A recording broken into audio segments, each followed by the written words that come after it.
Hello, welcome back. Today I'm going to talk to you about recovery nutrition, so you don't end up like these athletes collapsed here on the turf or the track or in the Ironman race.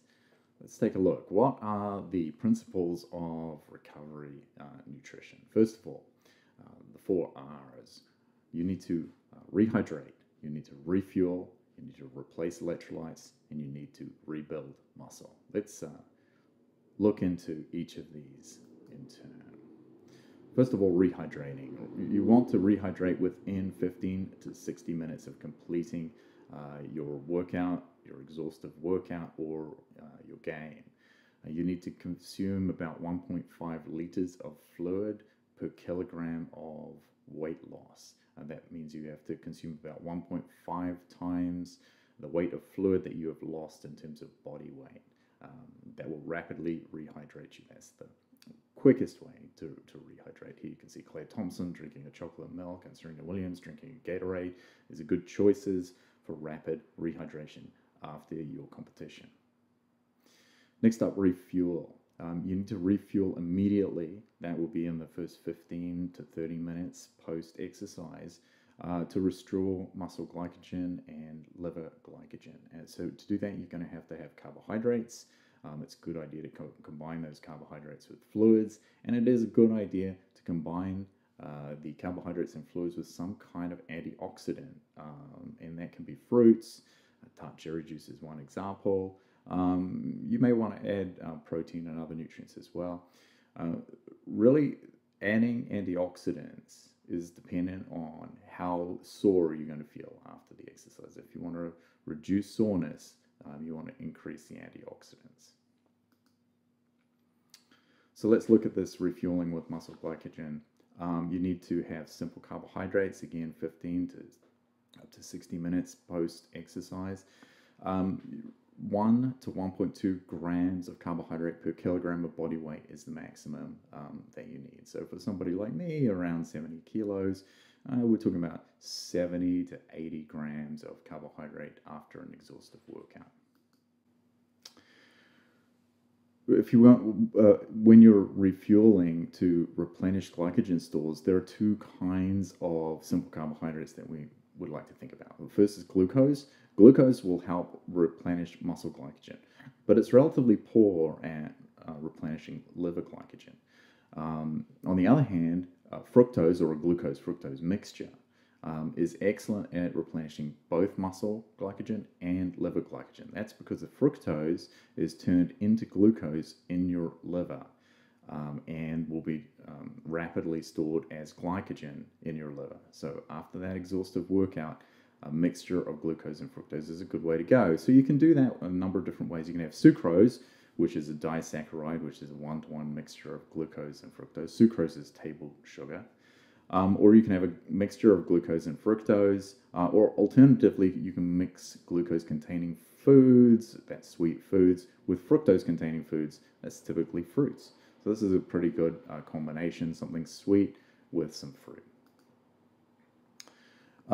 After replenishing, you need to replace your sweat losses. You need to replace your sodium sweat losses with about 500 to 700 milligrams of sodium.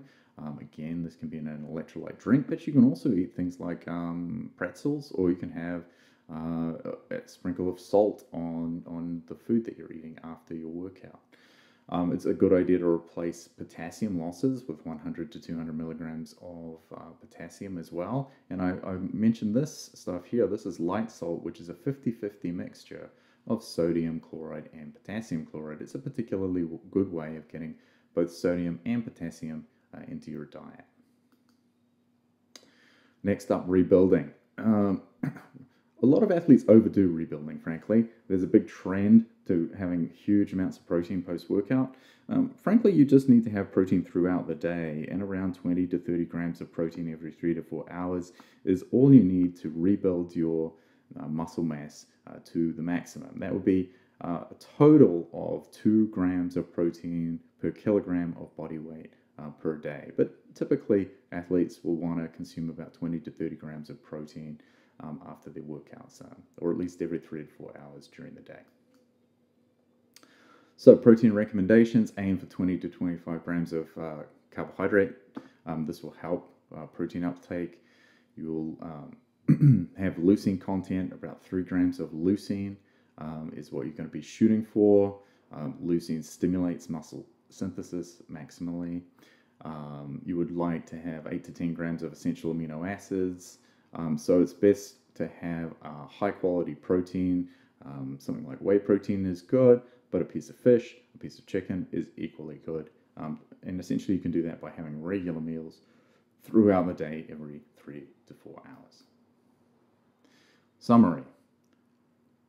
Number 1, get those carbohydrates into you as quickly as possible. 1.2 grams of carbohydrates per kilogram of body weight as soon as possible after ceasing exercise.